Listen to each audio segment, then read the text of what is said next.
Hello all, Julia Hartstein back here again. I wanted to teach you an exercise that's kind of a made-up exercise slash hybrid exercise. You do something like this in yoga, so this isn't specifically Pilates. And that being said, we also do something very similar in Pilates on the reformer. It's called the elephant. And I like this exercise because it's a nice stretch and it also is a little bit of work. So this is something you would do if you're working a little bit on flexibility and strength. If you've already done that exercise I taught before, the chiropractic exercise, right? This would be a little bit going, if you've done that and you're getting good at it, then you can go for this. You might find this doesn't work for you, go back to that exercise. You might find that you like both. Again, just be aware of your body and what you're doing and what feels good to do. So what you would need is 2 of these yoga blocks. I got these on the A to Z Beast. You can get them actually in a store if you're near one. It's a little teeny bopper store called Five Below. It's like a bougie kids 99-cent store. Everything's $5, right? And they have a little workout section. So you can also get these blocks in there as well if you don't want to go to the A to Z Beast. And they range anywhere in price. You can get them for about $5 or $6 to $20, $30 because they also make these out of cork. I love those. Hugger Mugger is a great brand name for making yoga blocks. And so just so you know, you would have these and they can go in different levels, right? We'll start with this level, but then you can also put it this level and you can put it this level. So they'll say that there are 3 levels, right? Because you can see that this is the highest. This would be the next highest, and then that's a little bit lower, right? You'll see when we do it on the ground, hopefully a little bit, just to give you a little heads up with that. And what else did I want to say? All right, let's find our blocks. So when you have your blocks, and I want you to be able to see me sideways for this, this might be a little intense for you, right? Just to get down to this position, right? If you're somebody who's really tight, as you can see how I did to start with, soften your knees. If you think this is a little too scary, by all means, use a chair or a couch to start with. It should be a little bit higher, right? It would probably be a little bit, at least this high.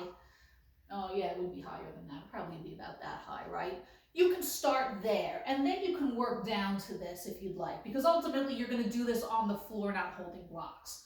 So again, you can start with your knees soft. And in Pilates, and it's a little different than in yoga, although you do something similar to this in yoga anyway, where you're just rounding forward to stretch the back of the legs a little bit, right? But it's not just here in this end, right? In Pilates, and in the elephant on the reformer, you'll be lifting your sternum bone over and having your shoulders over your wrists. So it's a more rounded shape, kind of like an elephant. And then I'm looking at my stance. I'm looking at my feet. Am I rolling in or out? Are my knees rolling in or out? Are my thighs lifted into my powerhouse? And I'm looking to really round myself. Now, you don't want to be too far forward and you don't want to be too far back, right? Because this isn't downward dog, right? We're not looking to stretch our hips back. It's a little different. Sorry, my sinuses. Being upside down doesn't feel so great. And I'm just lifting to keep that. Now, depending on the person, if you're super tight, you might just be doing this first. Your goal, and I always say, look at the front of your thigh near your knee, right? That is what you're looking to stretch when you need to stretch. And if you're getting flexible enough that you can do this and it doesn't feel like, you're doing so much anymore other than lifting, although working on that lift in here and in here is wonderful, you can take it down a notch, right? Now we're talking about the levels. You can lift and keep that to go down. And if that is not feeling like you're getting a stretch anymore, again, take it down another level. And see how that feels, finding your stretch. And then, we've done with these levels, what you can do, I like to make fists sometimes, just to give me that little bit of length. Go straight to the floor from that level is still a little bit much.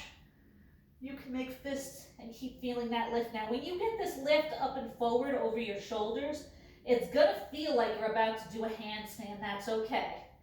Just keep that lift, but then let your heels and tailbone go down to the ground. And then you can work down to your hands, right? And then I cue people to walk forward. And depending on your flexibility, you might soften your knees. Purposely keep them soft. Let your body hang. Send your tailbone down to your heels. Pull the stomach in. And roll up your spine. And then feel these stretch. You can keep your fingertips here to feel them stretch. And that is just a little hybrid stretch that you can do for yourself to give yourself a little extra. It'll help work your powerhouse and pull in and up. Your arms will work a little bit. Your legs will work a little bit more. So let me know if you try this exercise and how it feels. And I would love to hear from you. Comment, like, share. So many blessings. Love you. Bye.